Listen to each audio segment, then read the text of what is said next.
आइए, आप यहाँ खड़ी हो जाइए, ठीक है? हाँ।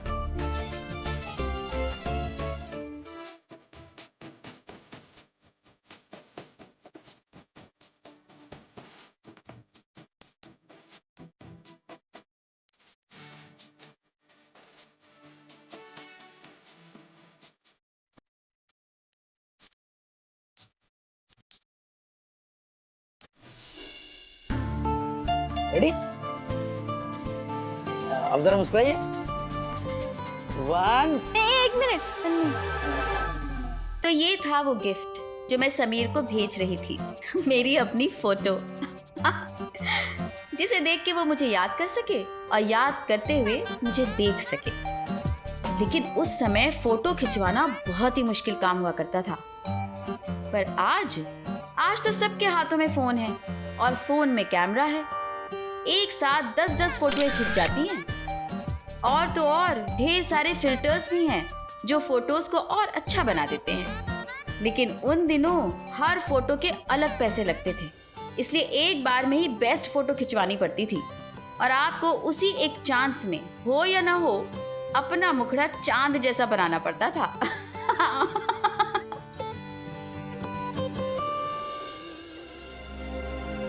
दिल्ली बहुत ही जल्द यूनियन टेरिटरी से स्टेट बनने वाला है,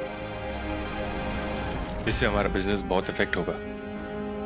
विशाखा, तुम्हारे पापा की फैक्ट्री और प्रॉपर्टीज के ट्रांसफर की फॉर्मेलिटीज का क्या हुआ? वो वकील साहब से मेरी बात हुई है इसके बारे में। वो कह रहे थे कि और भी कुछ लीगल फॉर्मेलिटीज बाकी हैं। और उनकी विल? उन्होंने विल में अपना सब कुछ समीर के नाम किया है।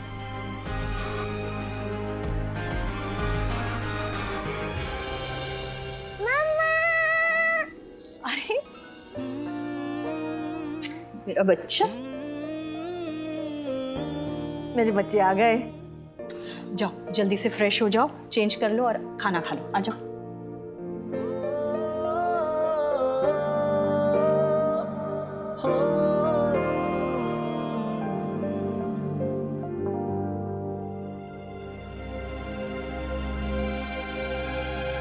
तुम्हें बहुत जल्दी है क्या? हाँ, नहीं, मैं तो बस वैसे ही। तो आराम से खाओ ना, रोहन और दीपिका भी आ जाते। वैसे मैंने एक चीज नोटिस किया है कि तुम्हारे बेड पे बहुत सारा सामान बिखरा हुआ है, जैसे कि तुम कहीं जाने की पैकिंग कर रहे हो। हाँ, नहीं, वो अलमारी भरी हुई थी, इसलिए मैंने सारा सामान निकाल के बेड पे रख दिया। अभी लगा दूंगा। ठीक है।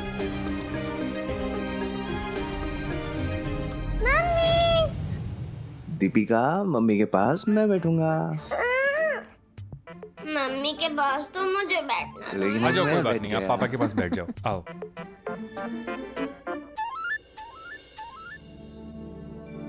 समीर, आराम से खाओ बेटा, चबा चबा कर खाओ, सेहत के लिए अच्छा होता है। देखा विशाखा, एक दिन खाना नहीं मिला तो आज कैसे टाइम पर खाने पे आ गया। मैंने कहा था ना कि बच्चों की भलाई के लिए कभी कभी कड़वी दवाई पिलानी पड़ती है। देखा दवाई का असर, कैसे समझ में आया सब कुछ। ये होती है ट्रेनिंग। समीर जिद्दी जरूर है, लेकिन ना समझ नहीं है। प्यार से समझाओ तो बहुत जल्दी समझ जाता है। जितनी जल्दी समझ जाए उतना अच्छा है। अब तो खाओ बेटा।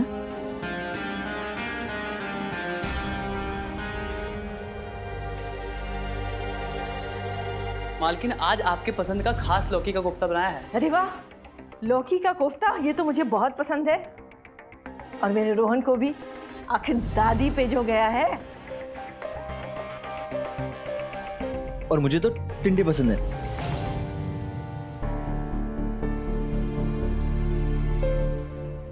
आज मैं अपने पोते को सर्व भी करूंगी और खुद अपने हाथों से खिलाऊंगी।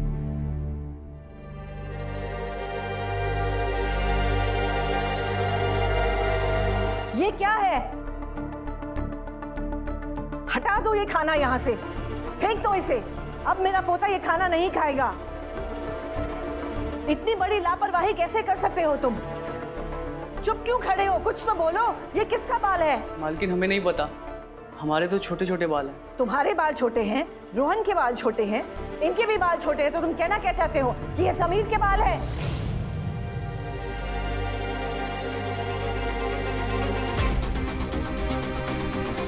मालकिन हो सकता है समीर बाबा के बाल हैं, क्योंकि इनके बाल लंबे लंबे हैं। इनका बाल ही गिर गया होगा खाने में। लगता है समीर के बाल झड़ रहे हैं। यहाँ सिर्फ मेरे लंबे बाल नहीं हैं, आपके भी और मम्मी के भी हैं। समीर बेटा, हमारी आंखों पर पट्टी नहीं बंधी है, इतना तो सबको दिख रहा है कि बाल किसका है। मेरे और विशाखा के बाल इस बाल से बहुत लंबे हैं। वैसे तुम अपनी गलती नहीं मानना चाहते हो तो ठीक है, लेकिन हम सबको पता है कि ये बाल तुम्हारा ही है जो रोहन के खाने में आ गया। माँ, अच्छा हुआ आपने देख लिया। अब हर बार तो मैं नहीं देख सकती ना। आखिर ये बाल है, हवा में यहाँ वहाँ उड़ते रहेंगे, खाने में जाते रहेंगे। मिस्टर सक्सेना का पोता, पता है ना क्या हुआ उसके साथ? ऐसे ही एक बाल उसके खाने में गिर गया था। खास खास के बेहोश हो गया था वो बेचारा, हॉस्पिटल में जाना पड़ा। मैं अपने रोहन और दीपिका के साथ ऐसा होते हुए नहीं देख सकती। देखो बेटा समीर, हम तुमसे बड़े हैं और तुम्हारे भले के लिए ही कह रहे हैं। इतने लंबे बाल सिर्फ फिल्मों के हीरो रखते हैं और तुम कोई हीरो नहीं। लोग क्या सोचते होंगे तुम्हारे बारे में? ऐसे लंबे बाल तो सड़क छाप लोग रखते हैं। कम से कम हमारे खानदान की इज्जत का तो ख्याल करो। बेटा, तुम शरीफ घर के बच्चे हो। रोहन को देखो, इसके बालों से इसकी क्लास का पता चलता है। इसलिए तुम भी इसी की तरह छोटे बाल कटवा लो। मैं किसी भी कीमत पे अपने बाल नहीं कटवाऊंगा, और मुझे अच्छे से पता है कि आप ये सब क्यों कर रही हो, लेकिन इसका कोई फायदा नहीं, क्योंकि मेरे बाल कटवाना तो छोड़ो, कोई मेरे बाल छू भी नहीं सकता, क्योंकि मैं अपने बालों से बहुत प्यार करता हूँ। समीर, अरे सिर्फ बाल ही तो हैं, कोई सोने की खान तो नहीं है जो इतने जोर से चिल्ला रहे हो। जंगली इंसान लगते हो, बाल कटाओगे अच्छे लगोगे। आप शांत हो जाइए, मैं समीर से बात करूंगी। मुझे किसी से कुछ बात नहीं करनी है।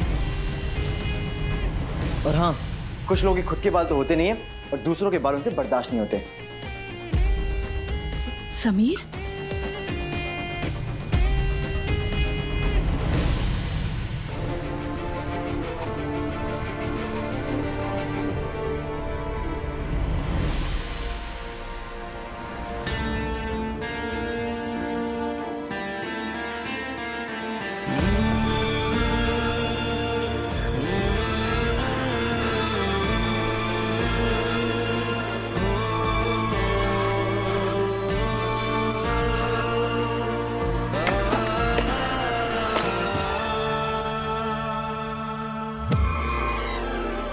मेरे दौला कौवा के हीरो, तू मुझे देखकर अनजाने में टकराता है या जानबूझ के टकरा जाता है? मैं जानबूझकर क्यों टकराऊंगा?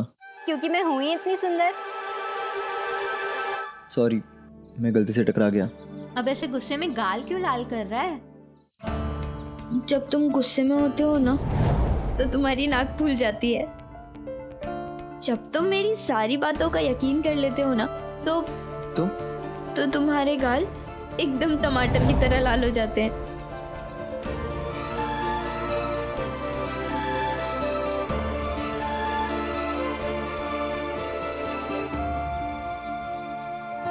अरे तेरा वॉकमैन कहाँ है? देख, मैं तेरे लिए बैटरीज लाई हूँ।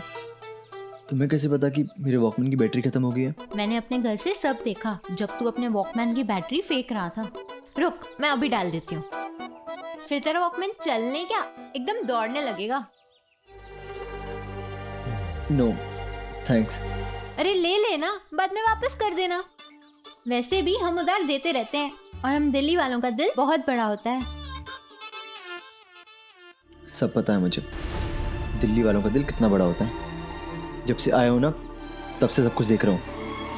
अरे ला ना, मैं बैटरीज डाल देती हूँ।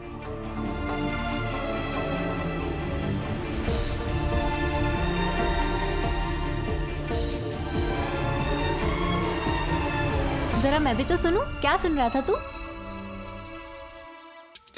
वैसे तेरे सनम का नाम क्या है? किसका? अरे मेरे शालीमार मार्केट के सलमान, तेरी वो माधुरी का जिसकी याद में तू ये गाने सुन रहा है।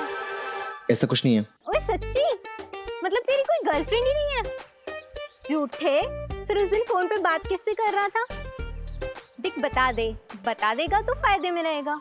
दोबारा से फोन चाहिए ना? अरे मैं तो मजाक कर रही थी, दिमाग पे इतना लोड ना ले। गर्लफ्रेंड नहीं, फ्रेंड तो हुई तेरी। यहाँ आसपास कोई गिफ्ट शॉप है क्या? वाह, तू तो बड़ा तेज निकला, मेरे लिए गिफ्ट शिफ्ट भी लेने लगा। अरे फिर मजाक नहीं समझा? अच्छा, यहाँ पास में डी ब्लॉक में एक गिफ्ट शॉप है, मैं चलती हूँ तेरे साथ, चल। तुम? हाँ, समझा कर। मुझे पता है तू अपनी गर्लफ्रेंड के लिए गिफ्ट लेने जा रहा है, और एक लड़की की पसंद लड़की से बेहतर कौन समझेगा? एक बात कहूँ, दिल्ली में मुझे पहली बार कोई दिलवाला मिला है। ओए, ऐसी बातें ना कर, वरना मैं तुझे लेके भाग जाऊंगी। मतलब? अरे मजाक कर रही थी, फिर नहीं समझा? अच्छा अब चल चल।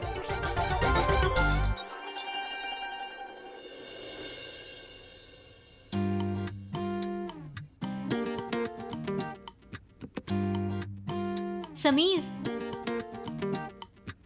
नाइस ना? हाँ, बट मैं नैना को कुछ खास देना चाहता हूँ, कुछ बहुत स्पेशल। एक काम कर, तू खुद को गिफ्ट रैप कर ले और चला जा उसके पास। इससे ज्यादा स्पेशल क्या होगा नैना के लिए? प्लीज यार, मजाक मत करो ना। I am serious Sameer. यार अमृता, मैं ना नैना को सिर्फ गिफ्ट नहीं देना चाहता हूँ, कुछ ऐसा देना चाहता हूँ जिसे देखकर नैना सरप्राइज हो जाए। सरप्राइज दे तो रहा है तू। मतलब ये कि जब एक लड़का अपनी फर्स्ट एनिवर्सरी पर दिल्ली से अहमदाबाद अचानक से उसके सामने आ जाए, तो इससे ज्यादा अच्छा उसके लिए क्या होगा? तूने एक काम कर, तू मुझे अपने साथ ले चल। सरप्राइज क्या, शॉक भी हो जाएगी और साथ में जल भी जाएगी। वैसे एक बात बताओ, तुम्हें ऐसे दौरे हमेशा आते हैं या कभी कभी?